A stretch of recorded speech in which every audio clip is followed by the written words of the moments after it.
Okay, Stephen Key here, and I'm going to talk about something that I don't think it's upsetting, but I think it's something to at least be aware of. Now, I know you're coming up with ideas and you're worried sometimes that companies are going to steal your ideas. I don't think it happens that often. Sometimes there is confusion. Sometimes maybe they're working on the same product at the same time. It does happen.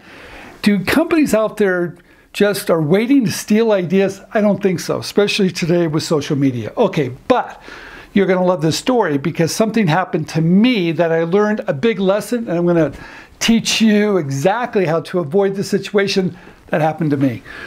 Okay, I was living in Oakdale, California, and it gets really hot during the summer. It was about 100 degrees one Saturday, and I'm down at Save Mart picking something up, and I noticed this guy that was getting ready to, to go to the reservoir, and he picked up a 6-pack of beer, a 12-pack of beer, and he had this little cooler.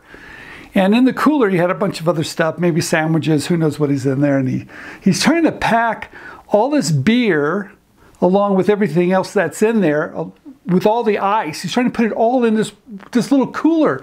And he's just struggling, and there's no way he can get everything in that cooler, especially that 12-pack of beer.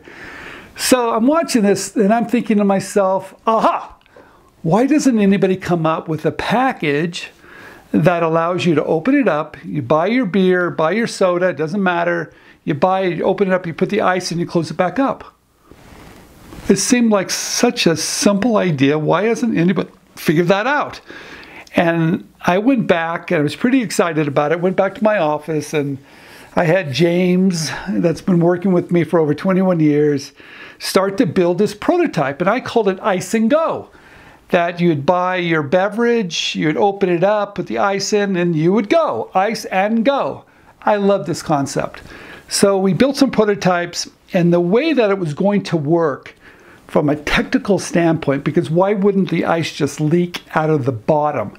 Well, in the packaging industry, they created these boxes to ship fish and poultry, and they designed the bottoms in such a way that liquids, if it got warm, that the juice from poultry or fish would not leak through and cause a problem. And they were called gussets. And they were just really clever ways of folding the ends on the bottom of a package that the liquid would not go through and fall out. And I mean, it would only hold, let's say, liquid to a certain level, but it was really smart. It's a technique that's been used in the packaging industry for years, and I was aware of it. So I thought, well, gee, we'll design a package with these gussets, and that way you can grab your beverage and put the ice in there and go to a picnic or the reservoir, and you don't have to put all that extra stuff in your cooler that already has too much stuff in there anyway. So sure enough, we made some samples, and I made a mistake. And that's what I want to share with you, because what I learned, I have never repeated this same mistake, and I think you're going to really like it. Number one,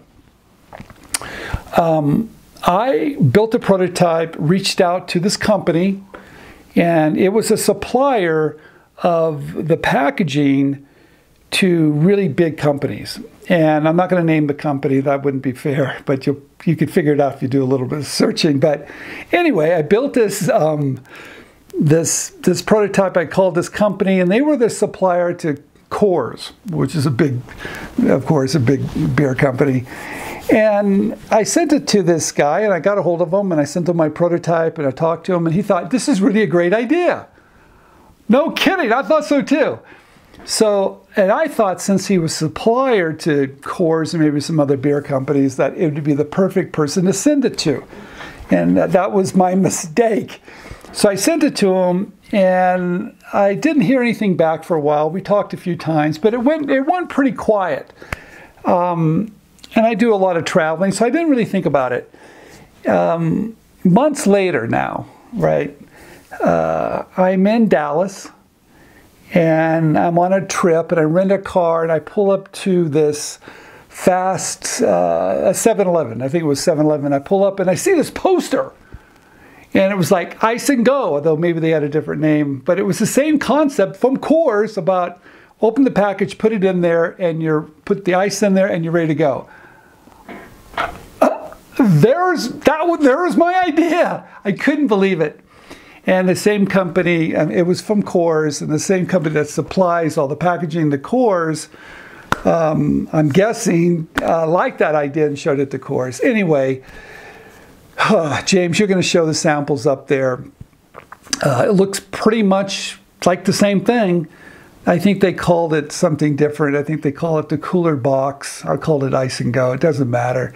It was basically the same concept. Now, where did I make the mistakes? And how can I help you not make this mistake? It didn't matter if I had a patent or not. And I did not. The first mistake, I did not file any intellectual property. And the reason why, I wanted to get a little closer to the manufacturing to see if there was something else I could file on, because I knew the gussets I talked about earlier, that had been around forever. And maybe in the poultry and the fish industry, but never in like beverage industry. But I didn't think that was enough. Looking back, it was probably enough. I probably should have done it. I could at least have gotten a design patent on it. But I was hesitant. I wanted to learn a little bit more about it and find something else I could hang a claim onto. Oh, geez. So I didn't do that. And the second mistake, that I sent it to the supplier. What I've learned now is that you don't send it to the supplier, someone that's in the supply chain that's producing product for companies. What you want to do is send it to that end user, like a Coors or Anheuser-Busch or Pepsi or Coke. Send it to them. And the reason why you want to do that, they're going to keep everybody honest. That's right. I'm going to send it to Coors, and Coors is going to say, I love this idea. Then they're going to show it to their supplier, someone on the supply chain, and say, hey, I want this. It keeps that person on the supply chain a little bit more honest. I made that mistake. I learned from that, and I've never made the same mistake twice. Now, did they steal the idea from me? Now, I don't know for sure. And I didn't do anything about it. I didn't even call them up. I didn't even complain. I did nothing because I wasn't sure. I didn't file any intellectual property, so I didn't own anything. Number two, I wasn't sure. Maybe they were working on the same thing at the same time. That happens. I know it does. Plus, I have been in that industry, and I knew I was going to be in the packaging industry for many, many years, and I would probably talk to these guys again. So I just kind of left it. You win some, you lose some. I didn't get too upset about it. I did buy the package, and I put it up in my office, and I looked at it every day for a long, long time. And James had asked me, he said, Steve, why do you have that in the office? And why do you want to look at it each and every day? I wanted it to remind me that there was a lesson here, and that's the same lesson I'm sharing with you. That if you think there's some intellectual property, even though maybe it won't protect you, but it does give you that perceived value, go ahead and file. Don't hesitate like I did, just file it, right? Number two, be a little bit aware who you're sharing it with, and leverage the company that's going to use it, because they don't really care who's going to manufacture or who owns it. And they have a lot of power, and they have a lot of influence on their supply chain people to keep them honest. I've used that technique now many, many times, and it works. So it was a great lesson to learn from. So was I mad about it? No.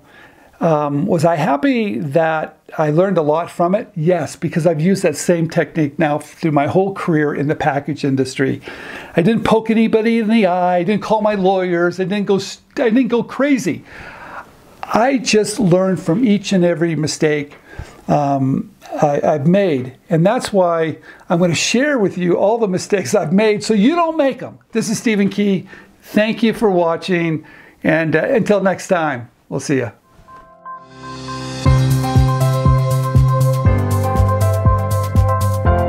There's a great idea in each of us.